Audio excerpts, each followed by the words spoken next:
Commentaire de saint Thomas d'Aquin sur l'Épître aux Éphésiens, leçon 6e, chapitre 2, versets 19 à 21. Sommaire. Saint Paul fait voir que les gentils ne sont pas moins dignes que ne l'ont été les Juifs eux-mêmes de participer aux dons spirituels. Versets 19 à 21 de l'Épître. Vous n'êtes donc plus des étrangers qui sont hors de leur pays et de leur maison, mais vous êtes citoyens de la même cité que les saints et domestiques de la maison de Dieu.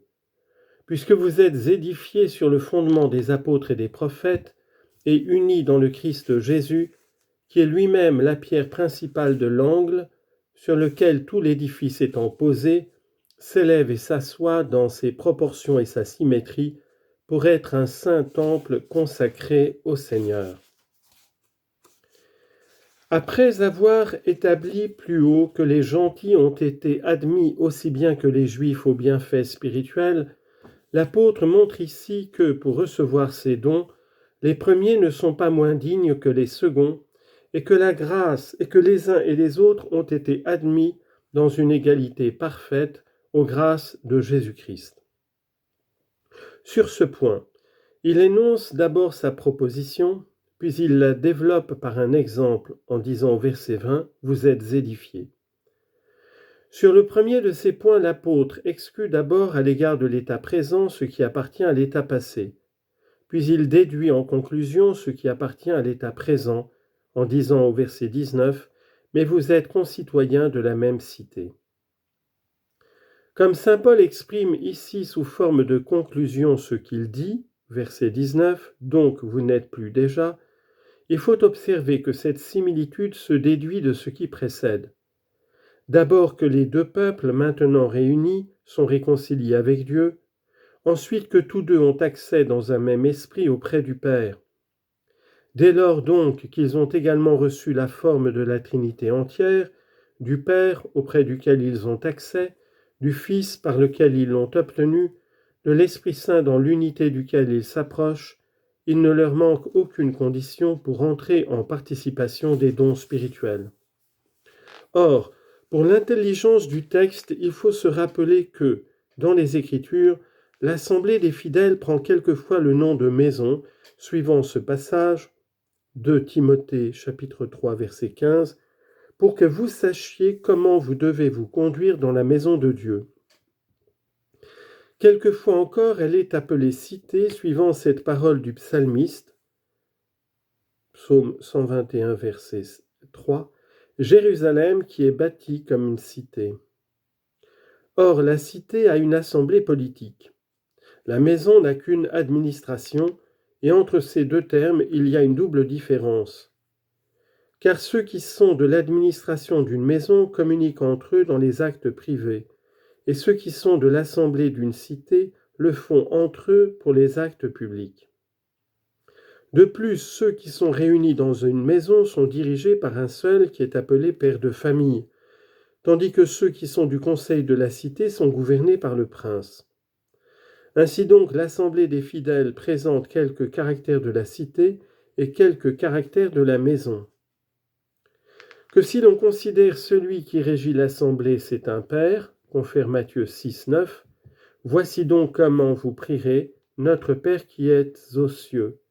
Et Jérémie 3, 19, vous m'appellerez votre Père, et vous ne cesserez jamais de me suivre. Sous ce rapport, l'assemblée est donc une maison. Mais si l'on considère les membres gouvernés, c'est une cité. Parce qu'il y a entre eux communication pour les actes principaux, à savoir de la foi, de l'espérance et de la charité. Ainsi donc, si l'on envisage les fidèles en eux-mêmes, c'est l'assemblée de la cité. Si c'est le chef que l'on envisage, c'est l'assemblée de la maison. Voilà pourquoi l'apôtre se sert ici de ces deux expressions, hôte et étranger, car l'hôte est relativement à la maison ce qu'est l'étranger relativement à la cité. On appelle en effet du nom d'hôte celui qui est comme étranger à la maison. Confère Ecclésiastique 29, verset 31, « C'est une vie malheureuse d'aller de maison en maison ». L'étranger est celui qui vient du dehors de la cité. C'est comme si l'apôtre disait « Autrefois vous étiez étrangers à l'assemblée des fidèles, tels que sont les hôtes par rapport à la maison, les étrangers par rapport à la ville, tels encore qu'étaient les prosélytes par rapport à la loi ancienne. Mais maintenant il n'en est pas ainsi, car vous n'êtes plus des étrangers. » Confère Isaïe chapitre 54 verset 15. « Il vous viendra des habitants qui n'étaient point avec moi, et ceux qui vous étaient étrangers se joindront à vous. » Quand saint Paul ajoute au verset 19 « Mais vous êtes citoyens de la même cité que les saints et domestiques de Dieu », il établit comme conclusion ce qui convient à l'état présent en disant « Mais vous êtes les concitoyens des saints ». En d'autres termes, puisque l'assemblée des fidèles est appelée du nom de cité par rapport aux inférieurs et du nom de maison par rapport aux chefs, l'assemblée à laquelle vous avez été appelés en la cité des saints est la maison de Dieu. Citation, Psaume 86, verset 2. « On dit de vous des choses glorieuses, ô cité de Dieu. » C'est ce qui fait dire à saint Augustin « Les deux amours font les deux cités. » Car l'amour de Dieu jusqu'au mépris de soi-même, c'est-à-dire de celui qui aime, fait la cité céleste Jérusalem. Mais l'amour de soi-même jusqu'au mépris de Dieu fait la cité de Babylone. Chacun donc est concitoyen des saints s'il aime Dieu jusqu'au mépris de soi-même. Proverbe 31, 21. Tous ses serviteurs ont un double vêtement, mais s'il s'aime jusqu'au mépris de Dieu, il est citoyen de Babylone. En ajoutant au verset 20 « Parce que vous êtes édifiés sur le fondement des apôtres et des prophètes », saint Paul développe sa proposition.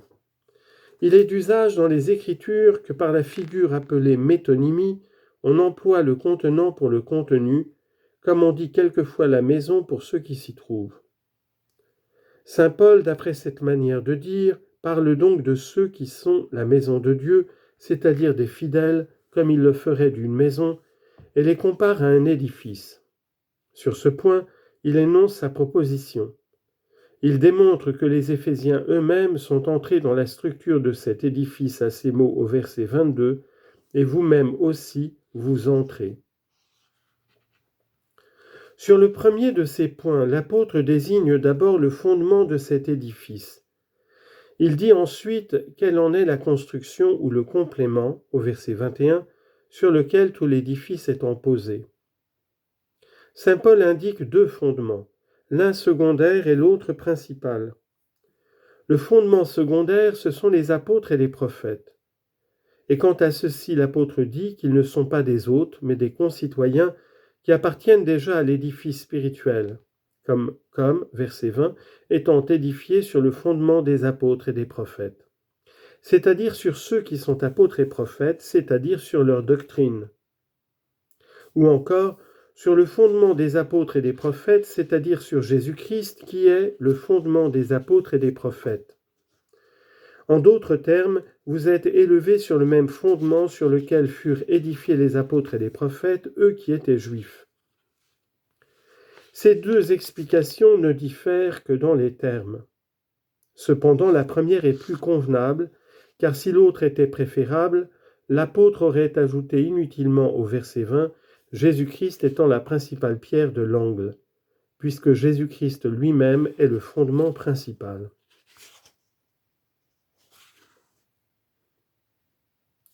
D'après cette première explication, il y a plus d'ensemble dans les idées, pourvu toutefois que la pierre principale et le fondement primitif soient Jésus-Christ. Mais quant au sens essentiel, les deux explications ne diffèrent en rien, car c'est une même chose de dire que Jésus-Christ est le fondement, ou que ce fondement est la doctrine des apôtres et des prophètes, puisqu'ils ont prêché Jésus-Christ seulement et non pas eux-mêmes, en sorte que recevoir leur doctrine, c'est recevoir Jésus-Christ crucifié. Confère 1 Corinthiens 1, 23, « Pour nous, nous prêchons Jésus-Christ crucifié. » Et 1 Pierre 1, 12, « Il leur fut révélé que ce n'était pas pour eux-mêmes, mais pour vous qu'ils étaient ministres. » Et encore 1 Corinthiens 2, 16, « Or nous avons l'esprit de Jésus-Christ. » Il faut observer que les apôtres sont appelés fondements. Confère, psaume 86, verset 1, les fondements de la cité sont posés sur les saintes montagnes. Confère Isaïe, chapitre 54, verset 11, vos fondements seront de saphir, c'est-à-dire des hommes tous célestes. Ils sont même expressément appelés de ce nom, Apocalypse 21, verset 14, et la muraille avait 12 fondements sur lesquels étaient inscrits les noms des 12 apôtres de l'agneau. Ils sont appelés fondements parce que leur doctrine annonce Jésus-Christ. Confère Matthieu 16, 18, et sur cette pierre je bâtirai mon église.